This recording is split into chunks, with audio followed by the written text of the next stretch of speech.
CBSE कक्षा 10वीं विषय हिंदी प्रश्न पत्र प्रारूप 2023। इस वर्ष प्रश्न पत्र 2 खंडों में विभाजित रहेगा, खंड अ और खंड ब, जिसमें पहला प्रश्न रहेगा अपठित गद्यांश। अपठित गद्यांश बिना किसी विकल्प के रहेगा, मात्र एक ही गद्यांश आपको दिया जाएगा और इस पर आधारित सभी प्रश्नों के उत्तर आपके पास दिए जाएंगे, अर्थात यह बहुविकल्पीय रहेगा। आपको सही उत्तरों का चयन करना है। यह 5 अंकों का रहेगा। अपठित काव्यांश, इसमें आपके पास विकल्प रहेंगे, 2 काव्यांश दिए जाएंगे, मात्र एक ही आपको करना होगा और ये भी बहुविकल्पीय रहेगा। आपको सही उत्तरों का चयन करना है। ये भी 5 अंकों का। अगला प्रश्न व्याकरण पर आधारित रहेगा, जिसमें कुल 20 प्रश्न पूछे जाएंगे।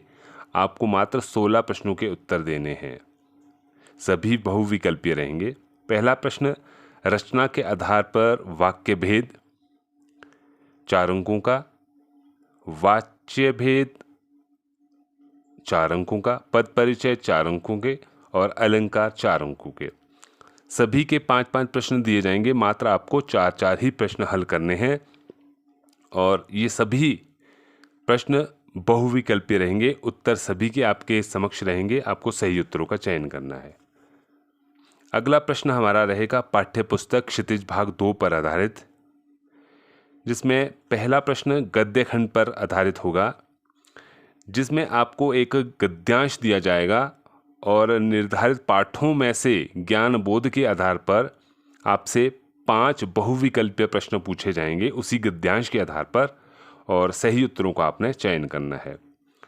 दूसरा प्रश्न भी आपके पास उन्हीं निर्धारित पाठों में से उच्च चिंतन क्षमता के आधार पर पूछे जाएंगे, जिसमें मात्र 2 प्रश्न पूछे जाएंगे और ये भी बहुविकल्पीय प्रश्न रहेंगे।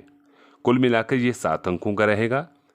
अगला प्रश्न काव्य खंड से रहेगा, यानी जो आपके पास कविताएं हैं और निर्धारित कविताओं में से काव्यांश पर आधारित एक कविता का खंड आपको दिया जाएगा। इसमें विकल्प भी रहेगा और इसमें आपको 5 बहुविकल्पीय प्रश्न पूछे जाएंगे और उनमें से सही उत्तरों को आपको चयन करना है।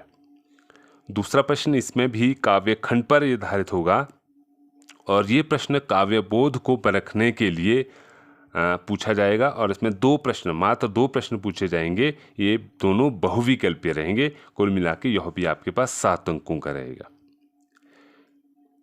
अगला जो हमारे पास खंड ब है, ये लिखित रूप में आपको करना होगा, जिसमें गद्य खंड पर पहले प्रश्न पूछे जाएंगे, क्षितिज भाग 2 पर आधारित रहेंगे।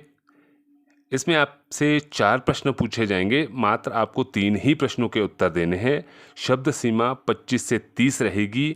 आप 40 से 50 शब्दों तक इसका उत्तर दें और मुख्य बिंदुओं को इसमें ज़रूर आप सम्मिलित करें, तभी आपका उत्तर अच्छा बनेगा।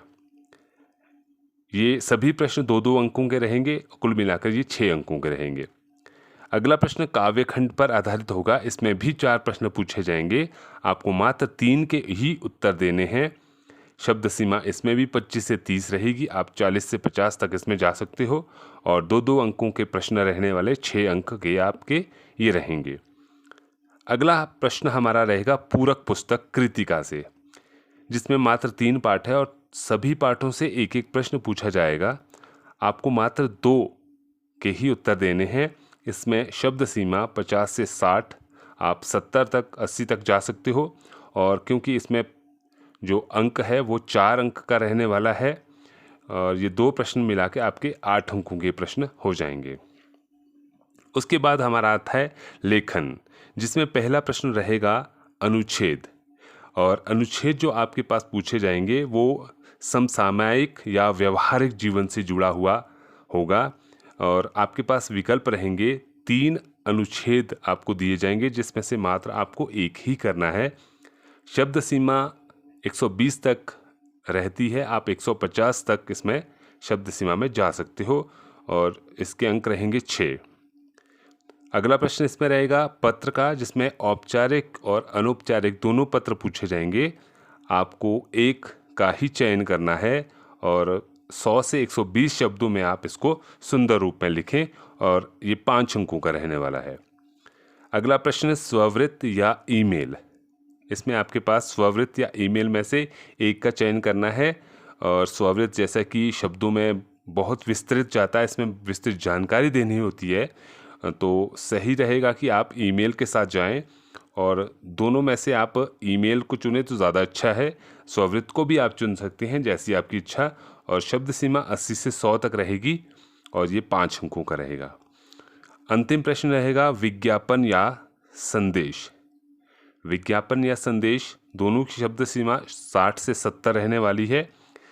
और पूरे प्रारूप के साथ, जिस तरह का इसका प्रारूप रहता है उसके अनुरूप ही इसको आप बनाएं। पूरे पेज को कवर करते हुए आप विज्ञापन या संदेश दोनों को बना सकते हो। तो शब्द सीमा के अनुरूप आप इसे बनाएं और इसके अंक रहेंगे 4 अंक। इस तरह से कुल हमारा जो प्रश्न पत्र रहा वो 80 अंकों का। और आंतरिक मूल्यांकन में आपको 20 अंक आपके कक्षा गतिविधि के आधार पर, आपने वर्ष भर में क्या किया, कैसे किया, उसके आधार पर आपको अध्यापक के द्वारा 20 अंकों में से दिए जाते हैं। तो कुल मिलाकर यह 100 अंकों का प्रश्न पत्र रहा। और इसके उपरांत अगली वीडियो में आपको बताया जाएगा किस प्रकार आप प्रश्न पत्र को हल करें और कौन कौन से संभावित प्रश्न पूछे जा सकते हैं। और एक ऐसा ट्रिक जिसके माध्यम से आप शायद व्याकरण को बेहतर कर सकते हो, अंक अर्जित कर सकते हो, वो भी अगली वीडियो में बताया जाएगा। तो ये था प्रश्न पत्र प्रारूप 2023। धन्यवाद।